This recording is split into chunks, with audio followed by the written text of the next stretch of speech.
Hey everyone, welcome to my channel, Books, Scares, and Purrs. My name's Leslie, and today we're going to be discussing my New Year's TBR, and that's my first one. That's going to be 2 months, and we're going to be reading 8 books on Louis de Pointe-Lac's bookshelf.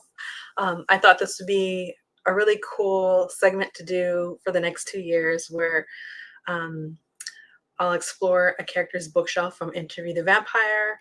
The version of the characters will be mainly from the television show that's out. So here we are.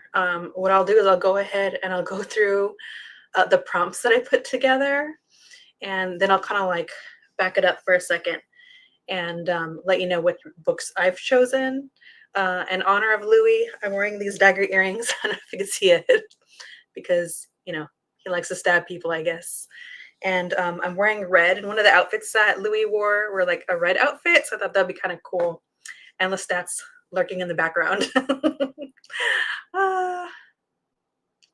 Hey, Lily Eve. Are you ready for my shenanigans? Let me see. All right, so we're going to discuss 8 books on Louis de Pointe-Lac's bookshelf, but we're going to talk about the prompts first in case you want to participate. So this is like a readathon, read along, what have you. So you could either just pick a book from your shelf that fits the prompts. It's how you interpret them as well. And also, excuse me, my eye. Or you can read the exact same books I'm reading to fulfill the prompts myself. And I'm only choosing books that are on my bookshelf for this. This will keep me from spending too much. Lily E says, I'm rereading The Vampire Lestat by Anne Rice. I need to finish the show. I'm on season 1, episode 4 of 5. Oh my God. It's so good. Okay. He is such a hot hero. Yes. And that's exactly what Lestat was thinking when he saw him. I was going to say something. Lily Eve, I was totally going to tell you something. No, it just escaped my mind. But oh yeah, I'm going to go back to your about the Vampire Lestat. Jam Readerson Daily, I think I put a post about it, but they're having a read along, and like for each like section of the Vampire Lestat, if you want to participate, there's like different ways you could participate, and they're having like discussion questions. If you're interested, I think it might be in the details section of this. I'm pretty sure it is. I'll check towards the end, but just so you know. All right. So I want to discuss the prompts first, and then I'll roll back and discuss the books in case, you know, if anyone wants to just watch the prompts and is like, all right, she's talking too long for each section.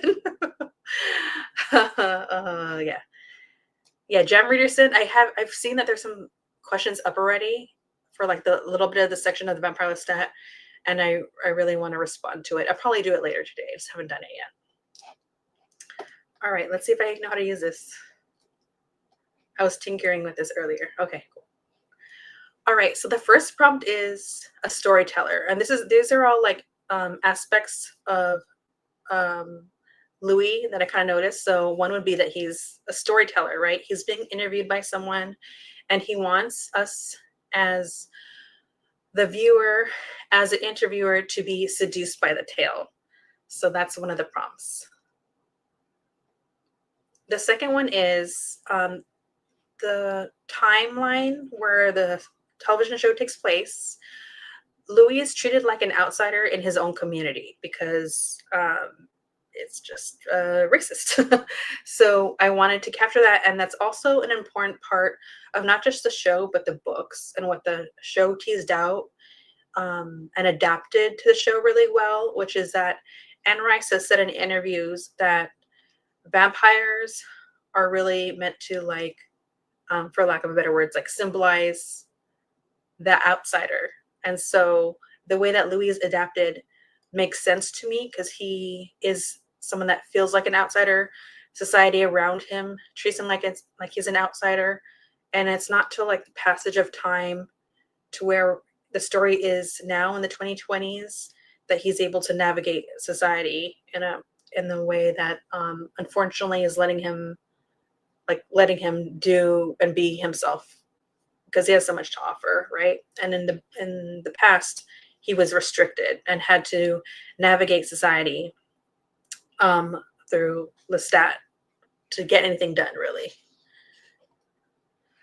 All right.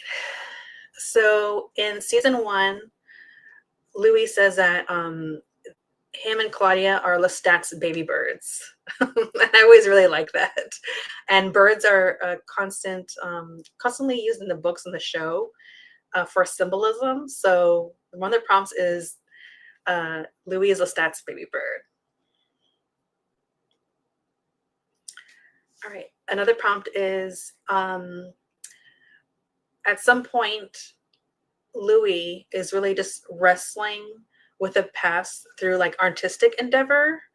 And it's really about him. He says that he's wrestling time, but I don't think that it's just that. This is a creature that lives for so long, and it's like, how do you deal with time? How do you experience time? But it's also about everything that he's holding in and grappling. It's the guilt. It's everything that he isn't dealing with. And so he kind of thrusts himself into artistic endeavor, which for him is photography. Louis is someone that's haunted by the loss of loved ones, and we see that in the first book of Interview Vampire, and we see it throughout the show of season 1 and season 2. First is the loss of his brother, and the second is the loss of Claudia. So that is a prompt. And also something that Louis grapples with, and you can kind of interpret it however you want, but basically he's grappling with his humanity. And he's also grappling with humanity at large. So it's him maybe not accepting himself for who he is now, and then maybe clinging to humanity, or maybe it's his loss of humanity, and he's just constantly trying to grasp on something that he can't have anymore. And at some point doesn't really understand, right? And I believe this is the last prompt. Okay. I wrote this weird. Heartbreak conjured as a waking dream. So in book 1, and that's also kind of captured in season 2 of the show, is that Louis is now without Lestat, and he can't get over what he's done. Again, it's all like guilt related, so that he conjures him up. He'll feel like he's in the next room, or that a whisper comes, and that's kind of how it's encapsulated in the book, but and then kind of expanded on the second season of the show. So there's this loneliness to him, and his inability to again confront his own actions in a way. Oh yeah, the last prompt. This is the last prompt now. I couldn't remember. Louis loves reading, and that's what we see. We see it in the books, but I felt like that was more of Claudia's character. I can't remember. But on the show, there's so many moments where Louis has a book in his hand, or he's surrounded by books. And so I read a book about books, or read a book about a bookstore or a library or something like that. I thought that would be kind of cool. I'm trying to leave these kind of like open for interpretation in case you want to pick a book from your bookshelf and have it fit, in case you don't want to read the same books that I'm reading. And so in summary, these are all the prompts. He's a storyteller, treated like an outsider in his own community, Lestat's baby bird, wrestling with the past through artistic endeavor, haunted by the loss of loved ones, grappling with humanity, heartbreak conjured as a waking dream, and loves reading. And so what I'm going to do very briefly, let's see if I can do this. It's not really the one I wanted to touch, but I always do that. So I'm just going to go all the way to the beginning, but skip you having to deal with me doing that. All right. I'm going to grab the books. They're all behind me, and then we'll discuss each one. Ooh. I have a lot. So hold on. 8 prompts, so I have 8 books. All right.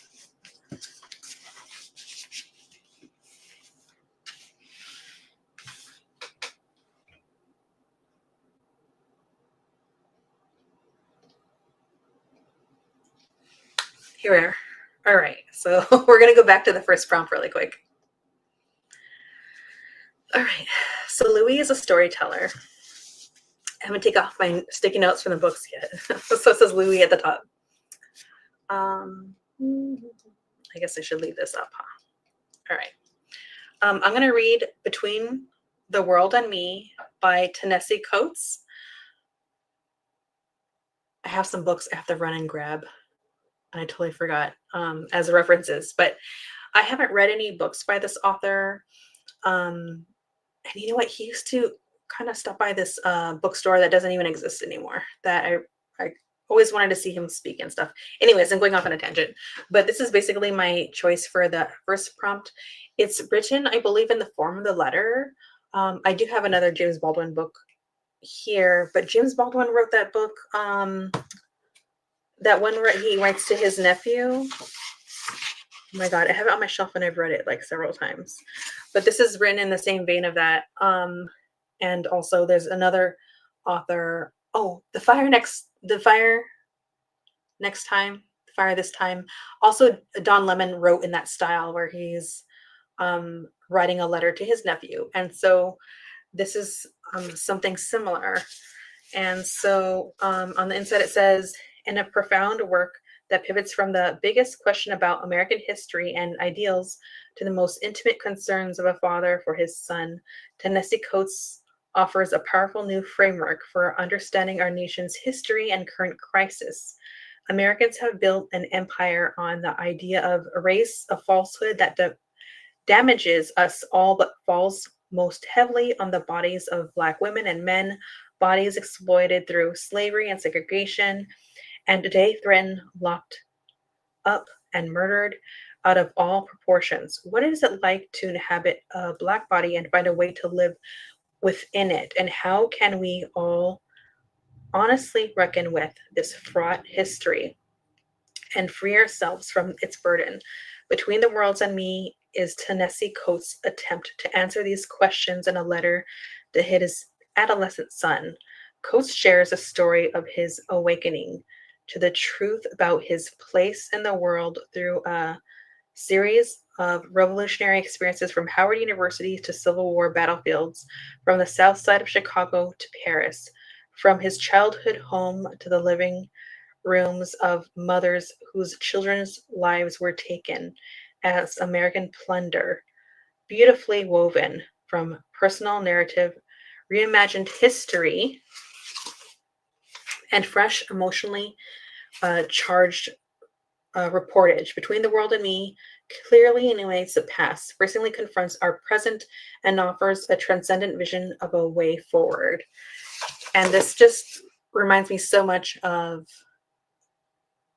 Louis navigating his own tale as he reflects and excavates his own life. And we, as viewers of the television show, have to see every frustration his character goes through, with having to deal with, I love this person next to me, but I hate them because the way that the world is, or I should say the nation of America is structured, is it Louis has no choice but to navigate the way that he lives, because he's not really given any choices, any good choices, but those are all offered to the person that he's with. And so I felt like this is important to fill in the storyteller model of it all. And I'm going to put this book down. I'm going to go on to the next prompt, but I am going to go grab some books. I meant to put it like right at my desk. So give me 1 second. But I'll bring the next prompt up, which is an outsider in his own community. And I'll be 1 second. I'll run. I totally forgot to make my segment.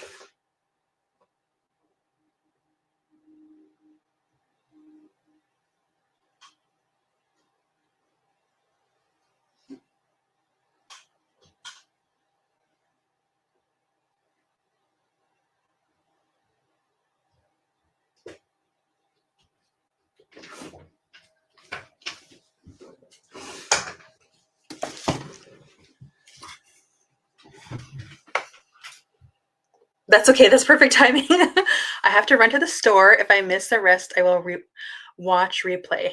Loving this. Yeah, go ahead, do all the things, and just know at the end I am gonna have like, just like I have the prompts, I'll have one that has all the books in case you don't have the time, and I'll post it later. But thank you for being here, Lily.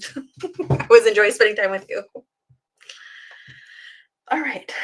Sorry about that. I should have had this ready.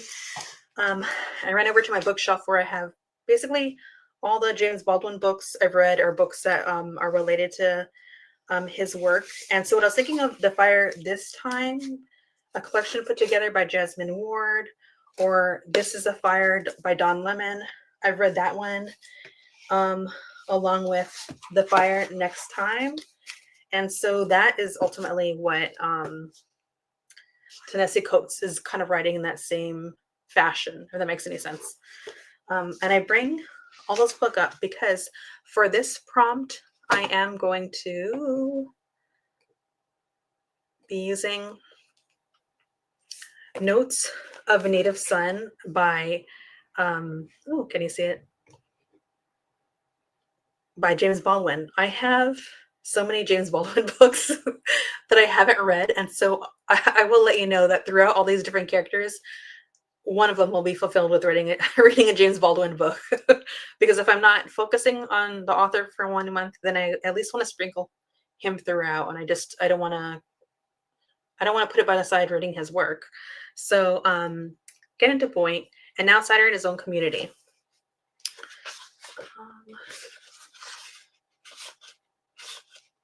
Let's see. Oh, does this have... Here we go. It says, since its original publication in 1955, this first nonfiction collection of essays by James Baldwin remains an American classic. His impassioned essay on life in Harlem, the protest novel, movies, and African Americans abroad are as powerful today as when they were first written. There's another, I wish I had the synopsis ready for you. I'm sorry about that. Should I read the intro?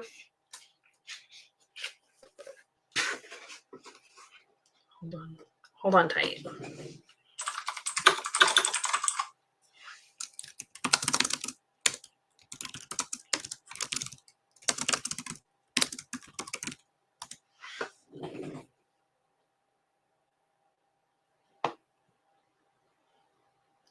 All right, so I'm going to read the synopsis. I found this really quickly.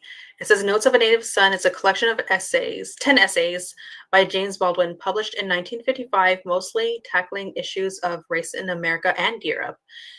The volume, as his first nonfiction book, compiles essays of Baldwin that had previously appeared in such magazines as Harper Magazine, Partisan Review, and The New Leader.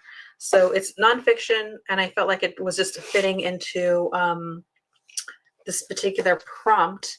And on top of that, this is also discussing Europe, and what happens on a television show is that that's something that Daniel Malloy brings up to Louis, is that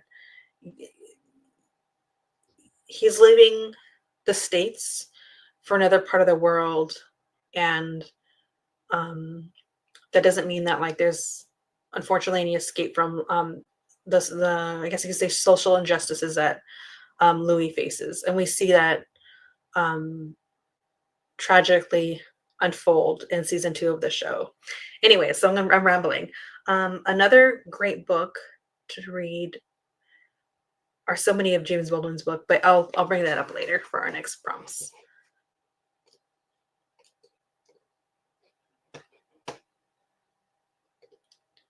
Ooh, here we go. All right, Lestat's Baby Bird. This one, I'm excited about all of these, but it just like tickles me. All right, so for Lestat's Baby Bird, I'm reading Better Living Through Birding, Notes from a Black Man in the Natural World by Christian Cooper. I've talked about this before in like a book haul a while ago. This is a gentleman that he was in New York, Central Park, right? He was birding. He's a birder. And then this woman that had her dog off on a leash so that basically she called the cops and was weaponizing her whiteness against him and saying like, oh, there's a black man here, like doing that kind of stuff, which was a scary situation because of like, oh, so many reasons. His life could have been threatened in that moment. He just happened to be recording, and that somehow was something that got circulated. I think his sister circulated and opened a broader conversation. And this is before, I mean, I'll start rambling. I'll just say that that's what happened. And so this book is not just about, it goes beyond that incident. It's not just about that. It's about Chris Cooper and love of birding and accepting themselves as a queer man and navigating the world. And so I thought this would be a beautiful book to read. Again, there's so many books that I have gotten over the past 2 years that if I could just drop everything and just read that and do nothing else, I would. And this is one of them. So I'll be reading that book. Let me see. All right. Wrestling with the past through artistic endeavor. All right. I'm excited about this one. Did I even share this? No. All right. So for this prompt, I'm going to read Something Kendrick by Sierra Birch. I picked up this book at Octavia's Bookshelf in Pasadena. That is a bookstore. The name is a nod to Octavia E. Butler, who's been coined the mother of Afrofuturism. And so I stopped by that bookstore. I love Octavia's work, so I'll try to support it when I can. Anyways, so I love this cover. I happened to see this. I think the second season was still on, and it just really spoke to me. And what you could see is this is kind of like matte with a slight gloss. So you can see that there's actually hands framing the character as if they're like pretending to take a photo, kind of like that thing or whatever. I don't know. And so I want to read this one. And it says, some lives never let you go. And on the inside it says, welcome to Coldwater. Come for the ghosts, stay for the drama. There are only two things 17-year-old Jerica knows about her estranged grandmother, her name and that she abandoned Jerica's mom and uncle when they were kids. But now that her grandmother is dying, Jerica is dragged to middle of nowhere, Coldwater, Maryland, to say goodbye. While Jerica attempts to form a connection with a woman she's never known and adjust to life in a town where everything closes before dinner, she meets ghost girl Kat, who is eager to leave Coldwater and intriguing despite some troubling town gossip. As summer unwinds, Jerica uses her senior photography portfolio to capture the town as it is and as it was, only to discover that Coldwater has a few unsettling secrets of its own. The more you try to leave, the stronger the town's hold. As she feels the chilling pull of her family's past, Jerica begins to question everything she thought she knew about her mother, her childhood, and the lines between the living and the dead. In this commanding young adult debut, Sierra Birch overlays magical realism with a Southern Gothic tradition to craft a timely story about the cost of love, familial bonds, and the choices that haunt us. And that just sounded, this sounds like so like well paired with the show beyond just the prompt. All right. My battery is about to run out. Give me another second. I'm sorry. Oh my God, my battery just is about to break.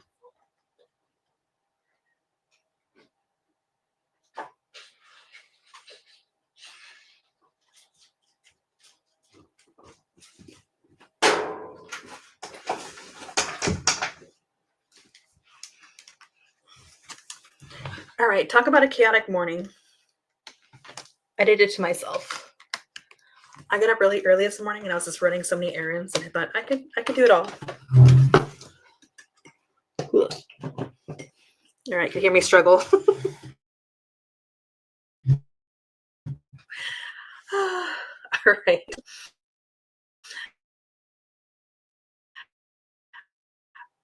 I barely made it because my battery was just about to go out. Next.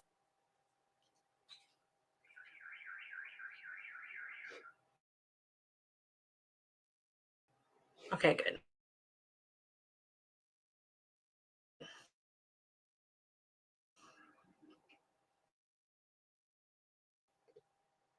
They're haunted by the loss of loved ones. I even think something kindred could also fit into this prompt really well. Um, okay, cool. There it goes.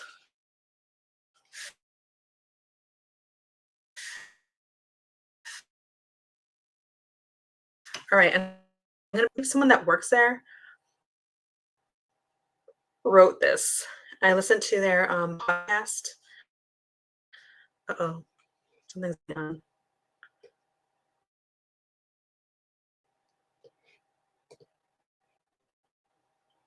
Hopefully this is working. Uh, I'm going to, sorry everyone, I'm going to go ahead and click on my own stream on YouTube to make sure that this is working right, because it's acting a little bit funky.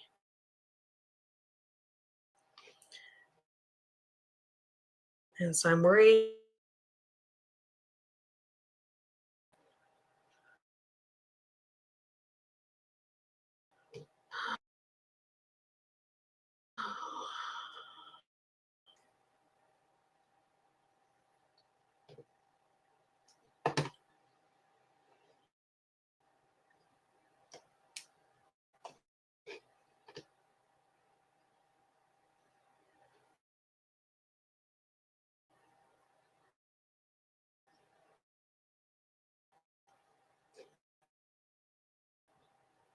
All right, sorry about the delay.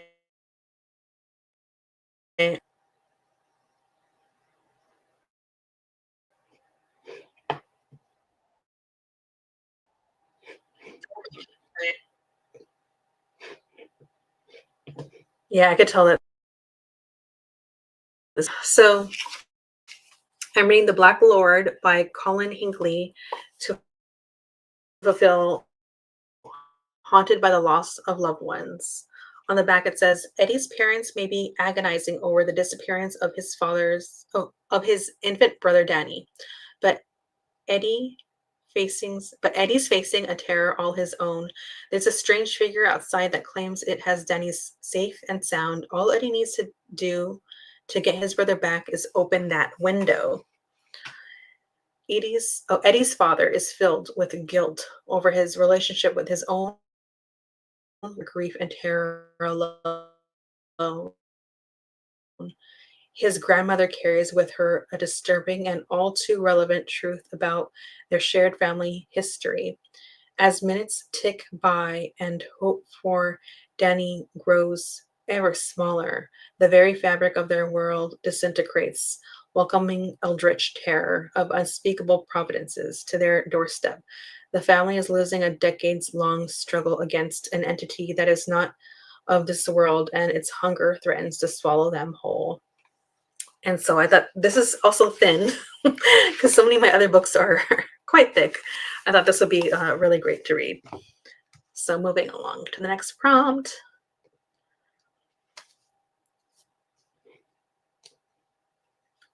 All right. Louis is grappling with his humanity. I have books everywhere, so I'm trying to remember which one I'm going to be reading. I will be reading Human Acts by Han Kang. I hope that's how they say their name. This author also wrote The Vegetarian, which I've read, and ultimately I felt like I don't think I was smart enough for that book, and I actually watched way more people talk about the book than me understanding it. But I'm up for the challenge again to pick up a book that the author has written. And I thought this would fit really well with a prompt about grappling with humanity. And so in the synopsis, it says, in the midst of a violent student uprising in South Korea, a young boy named Dong Ho is shockingly killed. The story of this tragic episode unfolds in a sequence of interconnected chapters as the victims and the bereaved encounter suppression, denial, and the echoing agony of the massacre. From Dong Ho's best friend who meets his own fateful end, to an editor struggling against censorship, to a prisoner and a factory worker, each suffering from traumatic memories, and to Dong Ho's own grief-stricken mother, their collective heartbreak and acts of hope tell the tale of a brutalized people in search of a voice. An award-winning controversial bestseller, Human Acts is a timeless, pointless portrait of a historic event with reverberations still being felt today, by turns tracing the harsh reality of oppression and the resounding, extraordinary poetry of humanity. I cannot wait to read this. Am I going to say that every time? Possibly. I just think, once again, this pairs so well with the prompt. I'm ecstatic. All right, so moving along to our next prompt. Heartbreak conjured as a waking dream. Once again, choose whatever book that you think fits in the prompt. I have chosen Dreaming of You, a novel in verse by Melissa Lozado Avila. And I'll read the inside. It says, like pop stardom Melissa Lozado Oliva's Dreaming of You is all truth and all fiction, all at once. This collection, a macabre carnival, heals reality by distorting it, calls memory what it is, a funhouse, a room full of mirrors where you can't tell if the person you made out with was your crush or yourself, to which Lozado Olvilla shrugs and says, what's the difference? A young Latinx poet grappling with loneliness and heartache decides one day to bring Tejano pop star Selena Quintanilla back to life. The seance kicks off an uncanny trip narrated by a chorus of gossiping spirits as she journeys through a dead celebrity prom, encounters her shadow self, and performs karaoke in hell. In visceral poem embodying millennial angst, paragraph-long conversations overheard at her local coffee shop, and unhinged Twitter rants, Lozano Oliva reveals her eerie, sometimes gruesome, yet moving love story. And so, what better way to encapsulate heartbreak conjured in a waking dream than exploring like loneliness through like these conjuring of dreams and figments of imagination. There's a lot going on there. I love that. All right, moving along. The last prompt. Loves reading. Well. I don't think I've read a book this big in a while. This is kind of like the size of a book that Nicole from Noteworthy Fiction would read. And so, yes, it's a big one. It's The Library, A Fragile History. Oh, I will say hi. Hey, Glenda. Lily had to leave to run some errands, but she'll watch in the replay.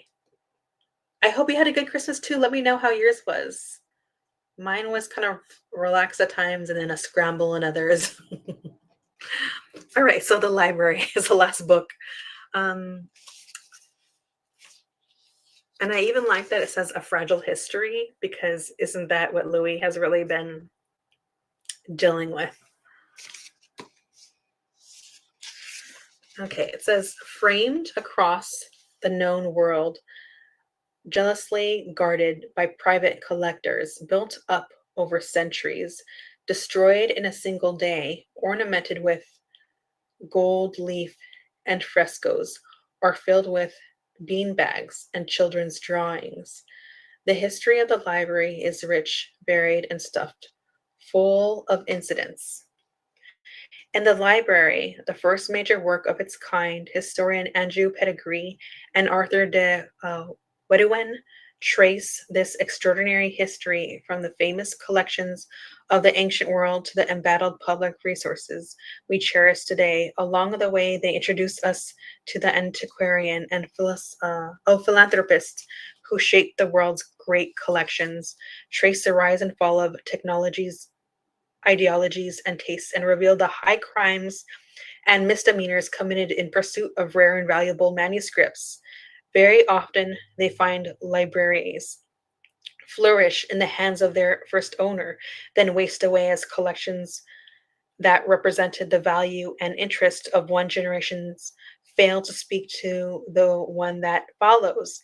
Yet while collections themselves fall victim to damp, dust, moth, and bookworms, the idea of the library persists as each generation makes and remakes the institution anew. Beautifully written and deeply researched, the library is essential reading for book lovers, collectors, and anyone who has ever gotten blissfully lost in the stacks. So I'm excited to read that. All right, so that would be basically the last book I'm covering for all 8 prompts. So I'll be reading 8 books. I'm not a quick reader, so I will be reading basically 1 book a week. That's basically how I did this. So this will be taking place for 2 months. I just realized I have everything all over the place. And so you could either read the exact same books I'm reading or just interpret the prompts as you would like and join in. So this readathon is really like a read along. And so in short, these are all the books, 8 books on Louis de Pointe du Lac's bookshelf, and here they are. And so if you're interested in reading any of them with me, that would be great. I haven't figured out Storygraph yet. I think there's like a buddy read thing. I've never used that before. And I want to add the readathon in there. I just haven't done it. So if you try to look, it's not there yet, but I'm gonna work on it. Probably today. I gotta get that up and running. I have to run some errands. But yeah, so that's it for that. And then lastly, I'm gonna go ahead and stop sharing that for a second.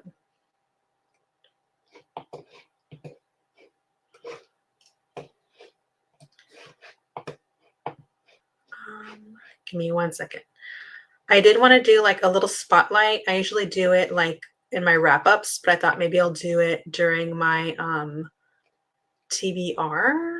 So let's see if I could do this.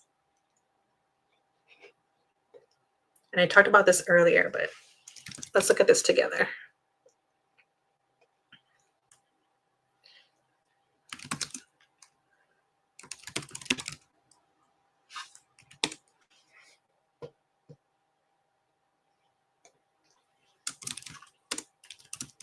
I gotta pull up their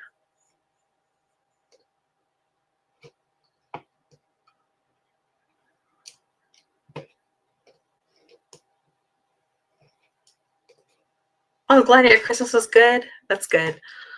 Yesterday, it's like Christmas is never just one day. It's like several days. So Christmas Day was lovely, but then yesterday, I took off with my daughter to go visit some family, and that family has like younger kids. And man, we were so drained.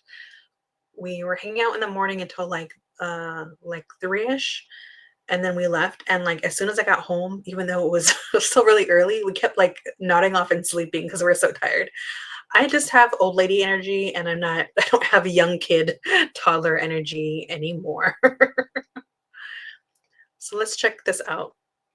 I did mention it earlier, but I just want to say that Jam Readerson, oh, I love that name, is having a read along, spelled R-E-I-D, like Sam Reid's last name. And they are discussing the Vampire Lestat as a book club. And if you watch those videos, and I think other social medias, she's creating book discussion questions that you could contribute. I think she said that she's using Google Chat something to collect data so that she can make videos and discuss the books. So if you're interested in that, if you're reading the Vampire Lestat and want to follow along somehow, I thought that would be like a really great way to do that. And there's one other one I wanted to shout out. Oh, there's two actually. I keep trying to use my keyboard.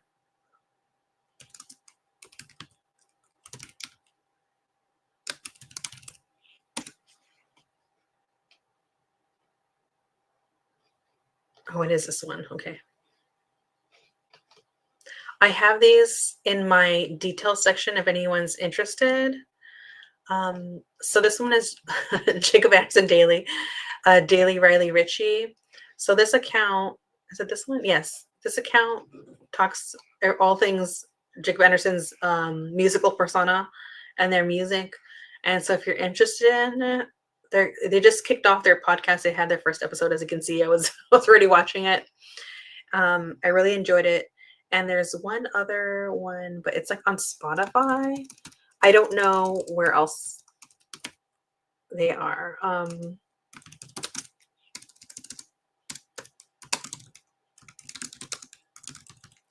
It's called Blood, Books, and Babble. It would be nice if it came up right away. I don't think it is. Let's see. Let's see if I can do this switch.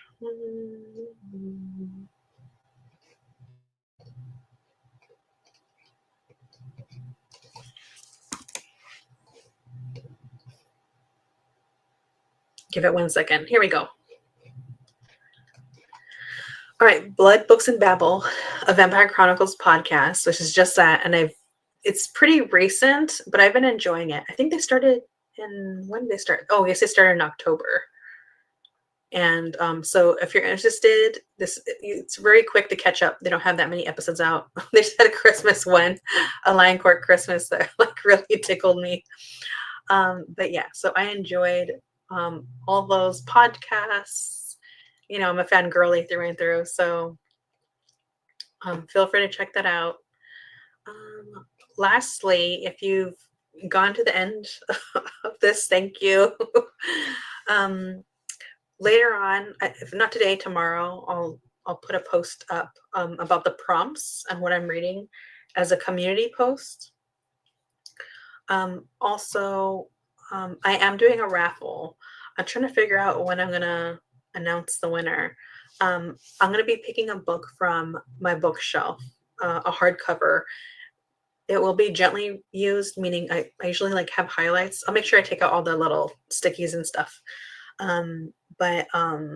Yeah, so I'll be doing a raffle. So go ahead and in the comments section, write criminal biscuits with a vampire emoji. And that will enter you into the raffle. You must be Mexico, Canada, and the UK in those areas, and the US. Did I say US? Yeah. And we could do the raffle with you, so I could ship out in those areas. So thank you for being here for my technical difficulties and everything else. I hope you enjoyed this. Please let me know if you're interested in participating. Let me know what books you'll be reading. What else? I'm trying to remember if I'm forgetting anything. Yeah, but just thank you for being here. I appreciate you, and keep a lookout for updates. All right. Thank you, everyone. Love you. Bye.